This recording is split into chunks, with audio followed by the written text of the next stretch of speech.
नमस्कार मित्रों, मैं धनेश्वर महतो। यूपी के झांसी में मजदूरों के ऊपर पुलिस वालों ने लाठी चार्ज किया। हरियाणा में मजदूरों के ऊपर पुलिस वालों ने बेदर्दी से लाठी चार्ज किया। महाराष्ट्र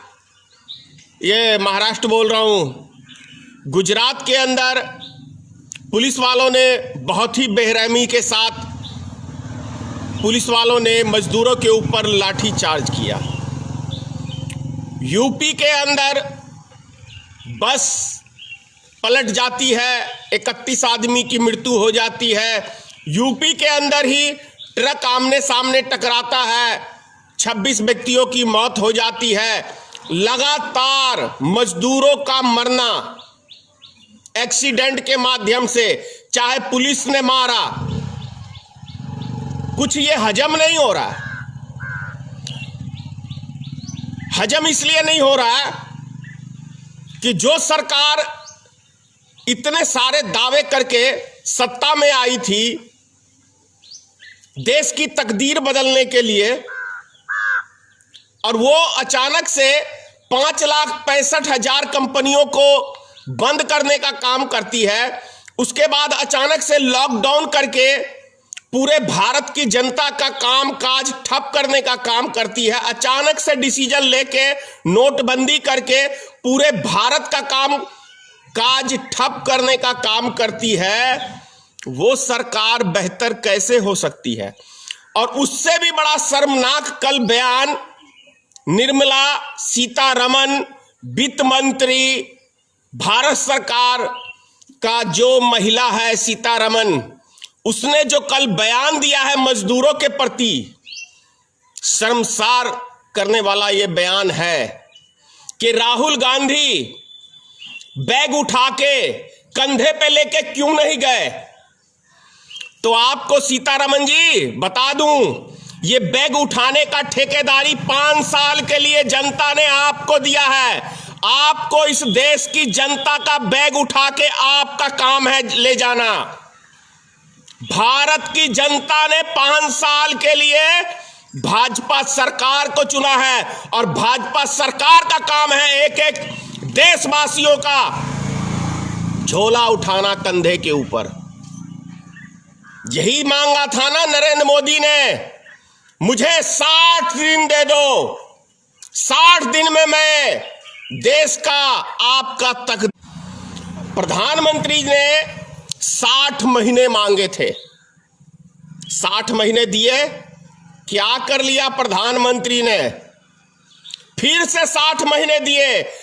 मैं आपका चौकीदार हूं। उसके सारे नेता भी बोलने लगे मैं भी चौकीदार हूं। अरे भैया, तो चौकीदार सारे गायब कहां हो गए देश के? आज देश की जनता पैदल चल रही है, भूख से मर रही है, तो कहां हो चौकीदार? किस बिल में घुसे हुए हो? सत्ता नहीं संभल रही, आज इस्तीफा दे दो। यह देश तुमसे पहले बहुत अच्छी तरीके से चल रहा था। जब भारतीय जनता पार्टी की सरकार नहीं थी तो देश का एक एक नागरिक खुश था। जब से 6 साल की सत्ता में भारतीय जनता पार्टी सत्ता में आई है, देश का चाहे उद्योगपति हो, चाहे आम नागरिक हो, चाहे मजदूर हो, चाहे कोई हो, चाहे महिला हो, एक एक व्यक्ति भारतीय जनता पार्टी की सरकार में आज परेशान है। चाहे वो किसान हो, एक व्यक्ति देश का सुखी नहीं है।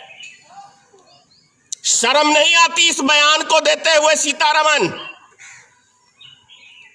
मजदूरों का मजाक उड़ा रही हो, गरीब आदमियों का मजाक उड़ा रही हो। रेलगाड़ी की सुविधा किसके पास है? बस की सुविधा किसके पास है? इस देश की पावर किसके पास है जो आज गरीब मजदूर पैदल चल रहे हैं? शर्म नहीं आता? या बेशर्मी का ताज पहन के बैठ गई हो? शर्म हया नाम की चीज नहीं है भारतीय जनता पार्टी के किसी भी लीडर के अंदर, चाहे वो देश का प्रधानमंत्री हो, चाहे गृह मंत्री हो, चाहे वित्त मंत्री हो। सारे बेशर्मों की एक टीम सी खड़ी हो गई है। गरीब मजदूरों का मजाक उड़ाते हो। शर्म बेच के खा गए हैं ये सत्ता के नशे में ऐसा चूर हो गए हैं कि इनको मनुष्य नजर नहीं आ रहा। आज भारत के अंदर कौन सा इंडिया का निर्माण करने चले हो? क्या ये मेक इन इंडिया है? क्या ये न्यू इंडिया है? 3000 करोड़ का गुजरात में मूर्ति बनाते हो और 1000 करोड़ रुपए गरीब मजदूर पे नहीं खर्च कर सकते। शर्म नहीं आती? 20 लाख करोड़ की फंडिंग की बात कर रहे हो। सिर्फ 1000 करोड़ की बात थी, ये 100 करोड़ की बात थी। सिर्फ सारे देश के मजदूर अपने अपने घरों को पहुंच जाते, वो भी मजदूरों के लिए नहीं है। मत देश के अंदर मत किसी ने दिया है तो वो गरीब जनता का मत पड़ता है, सॉलिड। इस बात को कभी मत भूलना। 5 साल बीतते समय नहीं लगेंगे, 5 साल बीतते समय नहीं लगेंगे। नरेंद्र मोदी जी मजाक उड़ाते हो गरीब जनता का, बिहार वासियों का, उत्तर प्रदेश वासियों का, झारखंड वासियों का, बंगाल के लोगों का मजाक उड़ाते हो। यह मजाक नरेंद्र मोदी जी बहुत महंगा पड़ेगा। यह मजाक बहुत महंगा पड़ेगा, क्योंकि जब यह लॉकडाउन खुलेगा, गुजरात की फैक्ट्रियों में ताले लगे हुए नजर आएंगे, तुम्हें मजदूर नहीं मिलेगा। महाराष्ट्र के फैक्ट्रियों में ताले लटके हुए नजर आएंगे, तुम्हें मजदूर नहीं मिलेगा। और जो उद्योगपतियों पे कूद रहे हो ना, जब उनके घर में ताले लगेंगे तब समझ में आ जाएगा क्या दिन है और क्या रात है। अरे राजनीतिक तो कभी की ही नहीं, बीमारी तो हिंदू मुसलमान की देश में फैला के मत लिया, कभी विकास के नाम पे नहीं मिला। गरीब आदमियों का मजाक उड़ाते हो, मजदूर आदमियों का मजाक उड़ाते हो। शर्म नहीं आती? बेहया प्रधानमंत्री, बेहया सीतारमन, जरा भी शर्म लिहाज नाम की चीज नहीं है। लोग पैदल चल रहे तो उसका हंसी उड़ा रही हो, लोग भूख से मर रहे तो उसका हंसी उड़ा रही हो। बेशर्मी का ताज पहन के बैठ गई हो सत्ता में। ये ज्यादा दिन नहीं रहेगा, ये ज्यादा दिन नहीं रहेगा, ये बर्दाश्त नहीं है। वादा करता हूं मैं अपने बिहार के मजदूरों से, बहुत जल्द वो समय आएगा बिहार के अंदर कि बिहार के लोग पलायन नहीं करेंगे, बहुत जल्द आएगा।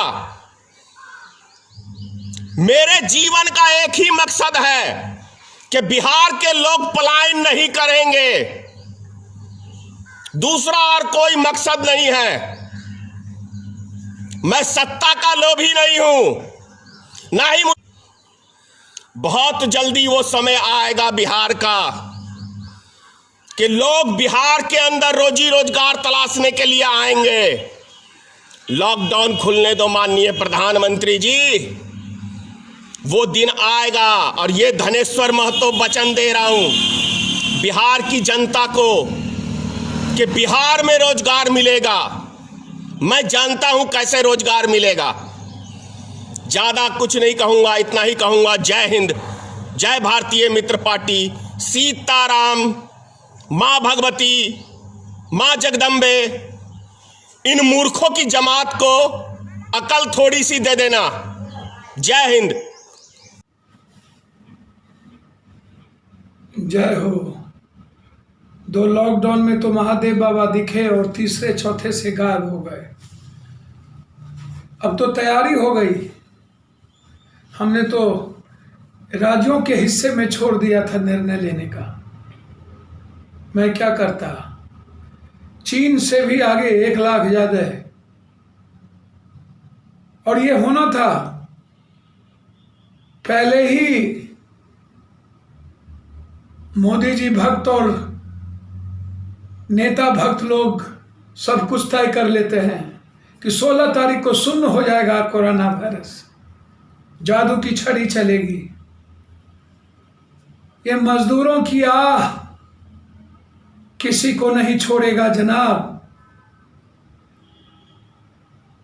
ये जो गरीबों की भूख होती है ना, ये जो मां के आंसू होते हैं ना, बच्चों की चीख, ये जो किसानों के दर्द होते हैं और युवाओं की कराह, ये आंसू दूर दूर तक जाता है नीतीश बाबू। चारों तरफ लाठियां। ये जो भक्त है ना आपके, ये अभी भी जूता को ट्रोल करा रहे हैं। बकस दीजिए अब राजनीति करना हिंदू मुसलमान और सत्ता की, और बंद करिए राजनीति की दुकान। मजदूरों के सवाल पर जंग की शुरुआत होगी। अब जंग लड़ेंगे, जंग। पहले भी देश भर के मजदूरों के साथ हम बैठे थे, कल भी भूख हड़ताल पर बैठेंगे हम यहां बड़े तादाद में, पूरे बिहार और देश में। मजदूर अकेला नहीं है, आपने मान लिया है। कोरोना वायरस एक्ट, लॉकडाउन के नाम पर मजदूरों की आवाज को लाठी, बूट, गोली के आतंक से, नेताओं के खौफ से दबा देना है। नेता लोगों ने पब्लिक को समझा दिया कोरोना वायरस में सोशल डिस्टेंस। ये सोशल डिस्टेंस कानून के नाम पर कब तक डराओगे? दिल्ली को देखो, लाखों करोड़ों देखो गाजियाबाद में। अब मजदूरों की क्रांति को नहीं रोक पाओगे, लाखों गोली तुम्हारी नहीं रोक पाएगी। किसी मजदूरों को मां से और बच्चों से मिलने के लिए नहीं रोक पाओगे। भूखे प्यासे जो मरने की तैयारी कर ले, उसकी आग बड़े बड़े क्रूरतम शासक को मिटा देता है नीतीश कुमार। ये चोर चोर मौसेरा भाई, लाठी चलाना बंद करिए। मैं तैयार हूं दिल्ली के मजदूरों को भेजने को, एक एक डेली लगातार यहां 25-25 बस बिहार जा रहे हैं। आप क्वारंटाइन के नाम पर अब तंग करना बंद करिए, जांच की प्रक्रिया बढ़ाइए। जो मजदूर जा रहे हैं उन थाने में पता करके उनकी जांच बढ़ाइए। जो पॉजिटिव है उसको उसकी इलाज करिए। क्वारंटाइन के नाम पर लूटना और तंग करना बंद करिए। ये दोनों, लूट भी तंग भी। सिग्नल पर ट्रेन खड़े होकर के सारे मजदूर घर चले जा रहे हैं और आप तंग कर रहे हो। और एक तरफ महादेव का प्रवचन और एक तरफ आपका प्रवचन। इंतजार करिए। 57 साल भूख के बाद भी, बिना बिजली पानी के बाद भी, ठेकेदार के कोरा के बाद भी गाली ही क्यों? इस तरह की व्यवहार क्यों? किसको भेज रहे हो? जी को भी भेज देते। मैं तो जानना चाहता हूं। ये नहीं चलेगा।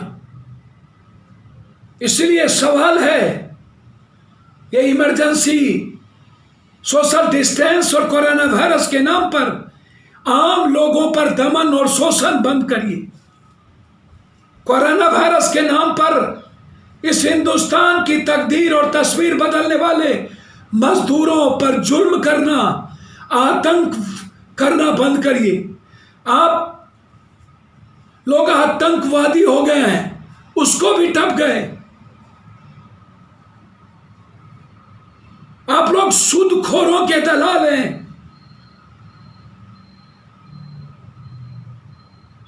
इसीलिए आप लोगों से अब कंप्रोमाइज नहीं होगा। फिर कल लाखों मजदूर बैठेंगे, हम लोग भूख हड़ताल पर बैठेंगे और आवाज देंगे। लड़ाई आर पार की होगी। जब तक मजदूर घर नहीं पहुंचेगा, मजदूर के हिस्से का पैसा उसके अकाउंट में नहीं पहुंचेगा, मजदूर के खाने उसके घर नहीं पहुंचेंगे, तब तक चैन से हम नहीं बैठेंगे। चाहे जान रहे या जाए।